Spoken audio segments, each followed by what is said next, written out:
सुप्रसिद्ध लेखिका मन्नू भंडारी की कहानी अकेली आज आपके सामने लेकर आई हूँ। सोमा बुआ बुढ़िया है, सोमा बुआ परित्यक्ता है, सोमा बुआ अकेली है। सोमा बुआ का जवान बेटा क्या जाता रहा, उनकी जवानी चली गई। पति को पुत्र वियोग का ऐसा सदमा लगा कि वह पत्नी घर बार तज कर तीर्थवासी हुए और परिवार में कोई ऐसा सदस्य नहीं था जो उनके एकाकीपन को दूर करता। पिछले 20 वर्षों से उनके जीवन की इस एक रास्ता में किसी प्रकार का कोई व्यवधान उपस्थित नहीं हुआ, कोई परिवर्तन नहीं आया। यूं हर साल 1 महीने के लिए उनके पति उनके पास आकर रहते थे, पर कभी उन्होंने पति की प्रतीक्षा नहीं की, उनकी राह में आंखें नहीं बिछाईं।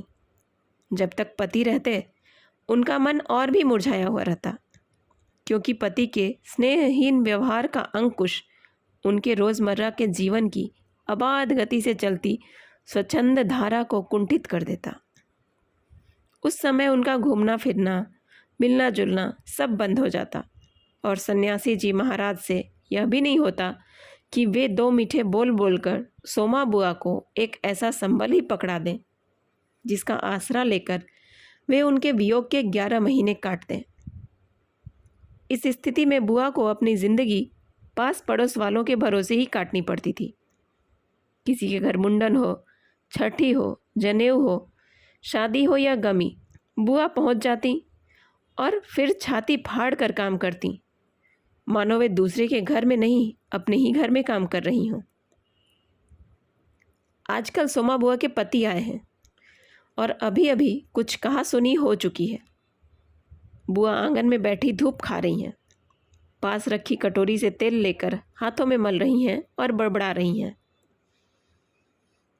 इस 1 महीने में अन्य अवयवों के शिथिल हो जाने के कारण उनकी जीभ ही सबसे अधिक सजीव और सक्रिय हो उठती है। तभी हाथ में एक फटी साड़ी और पापड़ लेकर ऊपर से राधा भाभी उतरी। क्या हो गया बुआ, क्यों बड़बड़ा रही हो? फिर सन्यासी जी महाराज ने कुछ कह दिया क्या? अरे मैं कहीं चली जाऊं सो इन्हें नहीं सुहाता। कल चौक वाले किशोरी लाल के बेटे का मुंडन था, सारी बिरादरी का न्योता था। मैं तो जानती थी कि ये पैसे का गरूर है कि मुंडन पर सारी बिरादरी को न्योता है, पर काम उन नई नवेली बहुओं से संभलेगा नहीं, सो जल्दी ही चली गई। हुआ भी वही, और सरक कर बुआ ने राधा के हाथ से पापड़ लेकर सुखाने शुरू कर दिए। एक काम गत से नहीं हो रहा था। अब घर में कोई बड़ा बूढ़ा हो तो बतावे, या कभी किया हो तो जाने। गीत वाली औरतें मुंडन पर बन्ना बन्नी गा रही थीं। मेरा तो हंसते हंसते पेट फूल गया और उसकी याद से ही कुछ देर पहले का दुख और आक्रोश धुल गया। अपने सहज स्वाभाविक रूप में वे कहने लगी, भट्टी पर देखो तो अजब तमाशा, समोसे कच्चे ही उतार दिए और इतने बना दिए कि 2 बार खिला दो, और गुलाब जामुन इतने कम कि एक पंगत में भी पूरे न पड़े। उसी समय मैदा सान कर नए गुलाब जामुन बनाए।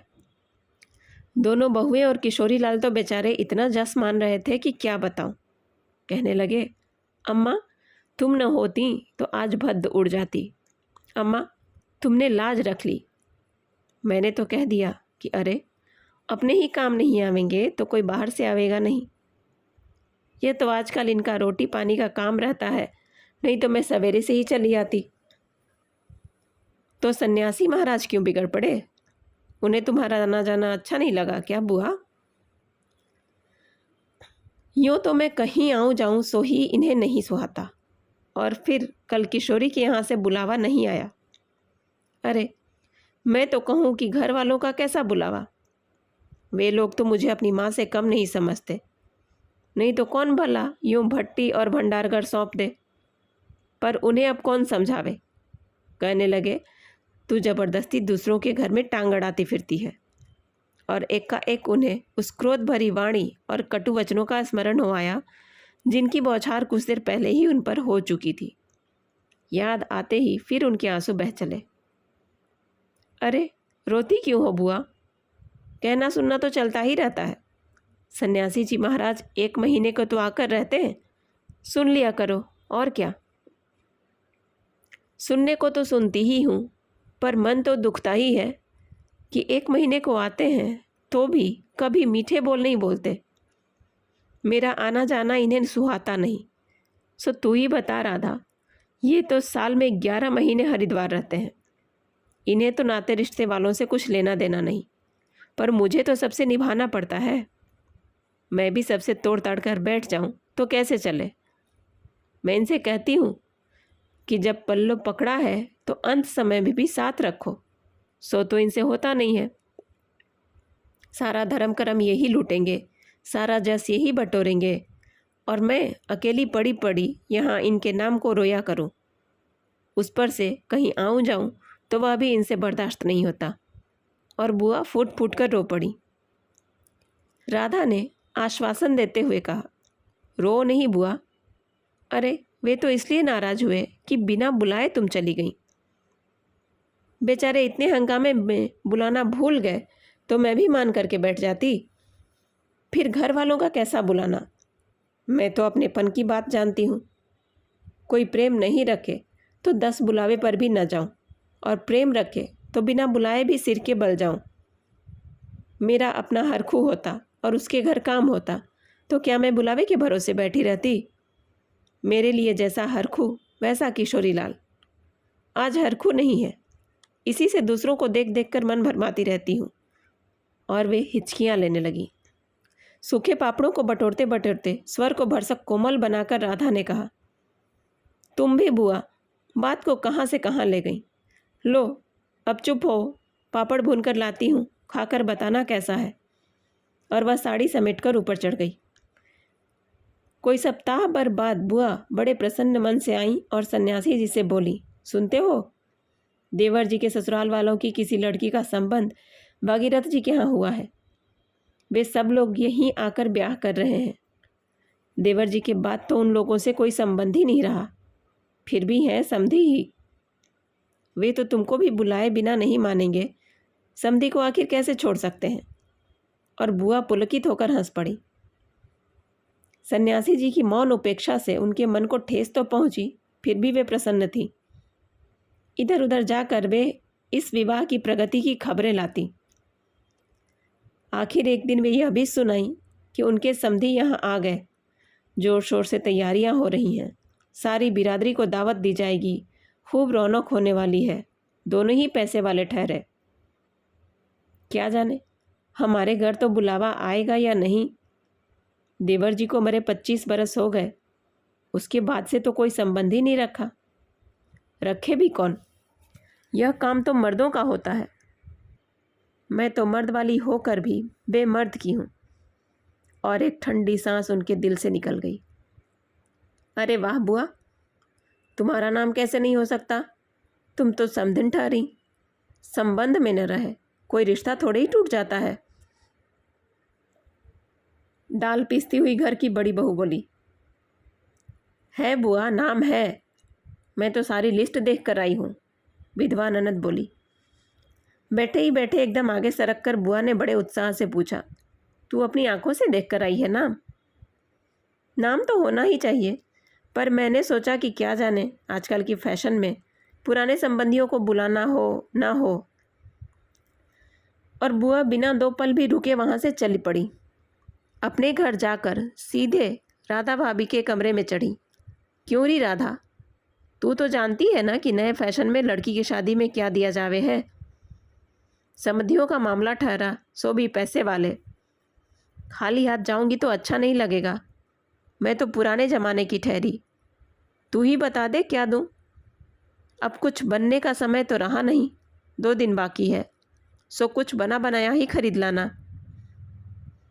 क्या देना चाहती हो अम्मा, जेवर, कपड़ा, श्रृंगार दान या कोई और चांदी की चीज़ें? मैं तो कुछ भी नहीं समझू रही, जो कुछ पास है तुझे लाकर दे देती हूँ, जो तू ठीक समझे ले आना, बस भद्द नहीं उड़नी चाहिए। अच्छा देखूं पहले कि रुपए कितने हैं। और वे डगमगाते कदमों से नीचे आईं। 2-3 कपड़ों की गठरियाँ हटाकर एक छोटा सा बक्सा निकला। बड़े जतन से उसे खोला उसमें 7 रुपये कुछ रेजगारी पड़ी थी और एक अंगूठी। बुआ का अनुमान था कि रुपए कुछ ज़्यादा होंगे, पर जब 7 रुपये निकले तो सोच में पड़ गईं। रईस समधियों के घर में इतने रुपयों से तो बिंदी भी नहीं लगेगी। उनकी नज़र अंगूठी पर गई। यह उनके मृत पुत्र की एकमात्र निशानी उनके पास रह गई थी। बड़े बड़े आर्थिक संकटों के समय भी वे उस अंगूठी का मोह नहीं छोड़ सकी थी। आज भी एक बार उसे उठाते समय उनका दिल धड़क गया। फिर भी उन्होंने 5 रुपये और वह अंगूठी आंचल में बांध ली। बक्से को बंद किया और फिर ऊपर को चली, पर इस बार उनके मन का उत्साह कुछ ठंडा पड़ गया था और पैरों की गति शिथिल। राधा के पास जाकर बोली, रुपए तो नहीं निकले बहू, आए भी कहाँ से? मेरे कौन कमाने वाला बैठा है? उस कोठरी का किराया आता है, उसमें तो 2 समय की रोटी निकल जाती है जैसे तैसे। और वो रो पड़ी। राधा ने कहा, क्या करूं बुआ, आजकल मेरा भी हाथ तंग है, नहीं तो मैं ही दे देती। अरे पर तुम देने के चक्कर में पड़ती ही क्यों हो? आजकल तो देने लेने का रिवाज ही उठ गया। नहीं रे राधा, समधियों का मामला ठहरा। 25 बरस हो गए तो भी वे यह नहीं भूले, और मैं खाली हाथ जाऊं? नहीं नहीं, इससे तो ना जाऊं सो ही अच्छा। तो जाओ ही मत, चलो छुट्टी हुई। इतने लोगों में किसे पता चलेगा कि आई या नहीं? राधा ने सारी समस्या का सीधा सा हल बताते हुए कहा। बड़ा बुरा मानेंगे, सारे शहर के लोग जावेंगे और मैं समधिन होकर नहीं जाऊंगी तो यही समझेंगे कि देवर जी मरे तो संबंध भी तोड़ लिया। नहीं नहीं, तू यह अंगूठी बेच ही दे। और उन्होंने आंचल की गांठ खोलकर एक पुराने जमाने की अंगूठी राधा के हाथ पर रख दी। फिर बड़ी मिन्नत के स्वर में बोली, तू तो बाजार जाती है राधा, इसे बेच देना और जो कुछ ठीक समझे खरीद लेना, बस शोभा रह जावे इतना ख्याल रखना। गली में बुआ ने चूड़ी वाले की आवाज़ सुनी तो एकाएक ही उनकी नज़र अपने हाथ की भद्दी मटमैली चूड़ियों पर जाकर टिक गई। कल समधियों के यहाँ जाना है, जेवर नहीं तो कम से कम कांच की चूड़ी तो अच्छी पहन ले। पर एक अत्यंत लाज ने उसके कदमों को रोक दिया। कोई देख लेगा तो? लेकिन दूसरे क्षण ही अपनी इस कमजोरी पर विजय पाती सी वे पीछे के दरवाजे पर पहुंच गईं और 1 रुपया कलदार खर्च करके लाल हरी चूड़ियों के बंद पहन लिए। पर सारे दिन हाथों को साड़ी की आंचल से ढके ढके फिरती। शाम को राधा भाभी ने बुआ को चांदी की एक सिंदूरदानी, एक साड़ी, एक ब्लाउज का कपड़ा लाकर दे दिया। सब कुछ देख पाकर बुआ बड़ी प्रसन्न हुई और यह सोचकर कि जब वे यह सब दे देंगी, उनकी समधिन पुरानी बातों की दुहाई दे देकर उनकी मिलनसारिता की कितनी प्रशंसा करेगी, उनका मन पुलकित होने लगा। अंगूठी बेचने का गम भी जाता रहा। पास वाले बनिए के यहाँ से एक आने का पीला रंग लाकर रात में उन्होंने साड़ी रंगी। शादी में सफ़ेद साड़ी पहनकर जाना क्या अच्छा लगेगा? रात में सोई तो मन कल की ओर दौड़ रहा था। दूसरे दिन 9 बजते बजते खाने का काम समाप्त कर डाला। अपनी रंगी हुई साड़ी देखी तो कुछ जची नहीं। फिर ऊपर राधा के पास पहुंची। क्यों राधा, तू तो रंगी साड़ी पहनती है तो बड़ी आब रहती है, चमक रहती है, इसमें तो चमक आई नहीं। तूने कलफ जो नहीं लगाया अम्मा, थोड़ा सा मान दे देती तो अच्छा रहता। अभी दे लो, ठीक हो जाएगी।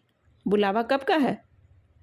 अरे नए फैशन वालों की पूछो मत, ऐन मौक़ों पर बुलावा आता है। 5 बजे का मुहूर्त है, दिन में कभी भी आ जाएगा। राधा भाभी मन ही मन मुस्कुरा उठी। बुआ ने साड़ी में मार लगाकर सुखा दिया। फिर एक नई थाली निकाली, अपनी जवानी के दिनों में बुना हुआ क्रोशिये का एक छोटा सा मेजपोश निकाला। थाली में साड़ी, सिंदूरदानी, एक नारियल और थोड़े से बतासे सजाए। फिर जाकर राधा को दिखाया। सन्यासी महाराज सवेरे से इस आयोजन को देख रहे थे और उन्होंने कल से लेकर आज तक कोई 25 बार चेतावनी दे दी थी कि यदि कोई बुलाने न आए तो चली मत जाना, नहीं तो ठीक नहीं होगा। हर बार बुआ ने बड़े ही विश्वास के साथ कहा, मुझे क्या बावली समझ रखा है जो बिन बुलाए चली जाऊंगी? अरे वह पड़ोस वालों की नंदा अपनी आंखों से बुलावे की लिस्ट में नाम देख कर आई है, और बुलाएंगे क्यों नहीं? शहर वालों को बुलाएंगे और समधियों को नहीं बुलाएंगे क्या? 3 बजे के करीब बुआ को अनमने भाव से छत पर इधर उधर घूमते देख राधा भाभी ने आवाज़ लगाई, गई नहीं बुआ? एकाएक चौंकते हुए बुआ ने पूछा, कितने बज गए राधा? क्या कहा? 3? सर्दी में तो दिन का पता नहीं चलता। बजे 3 ही हैं और धूप सारी छत पर से ऐसे सिमट गई मानो शाम हो गई। फिर एकाएक जैसे ख्याल आया कि यह तो भाभी के प्रश्न का उत्तर नहीं हुआ। जरा ठंडे स्वर में बोली, मुहूर्त तो 5 बजे का है, जाऊंगी तो 4 तक जाऊंगी, अभी तो 3 ही बजे हैं। बड़ी सावधानी से उन्होंने स्वर में लापरवाही का पुट दिया। बुआ छत पर से गली में नज़र फैलाए खड़ी थी। उनके पीछे ही रस्सी पर धोती फैली हुई थी जिसमें कलफ लगा था और अबरक छिड़का हुआ था। अबरक के बिखरे हुए कण रह रहकर धूप में चमक जाते थे, ठीक वैसे ही जैसे किसी को भी गली में घुसता देख बुआ का चेहरा चमक उठता था। 7 बजे के धुंधलके में राधा ने ऊपर से देखा तो छत की दीवार से सटी गली की ओर मुंह किए एक छाया मूर्ति दिखाई दी। उसका मन भर आया। बिना कुछ पूछे इतना ही कहा, बुआ, सर्दी में खड़ी खड़ी यहाँ क्या कर रही हो? आज खाना नहीं बनेगा क्या? 7 तो बज गए। जैसे एकाएक नींद में से जागते हुए बुआ ने पूछा, क्या कहा? 7 बज गए? फिर जैसे अपने से ही बोलते हुए पूछा, पर 7 कैसे बज सकते हैं? मुहूर्त तो 5 बजे का था। और फिर एकाएक ही सारी स्थिति को समझते हुए स्वर को भरसक संयत बनाकर बोली, अरे खाने का क्या है, अभी बना लूँगी। 2 जनों का तो खाना है, क्या खाना और क्या पकाना। फिर उन्होंने सूखी साड़ी को उतारा, नीचे जाकर अच्छी तरह उसकी तह की, धीरे धीरे हाथों की चूड़ियाँ खोलीं, थाली में सजाया हुआ सारा सामान उठाया और सारी चीज़ें बड़े जतन से अपने एकमात्र संदूक में रख दी और फिर बड़े ही बुझे हुए दिल से अंगीठी जलाने लगी। कहानी आपको कैसी लगी कमेंट करके ज़रूर बताइएगा।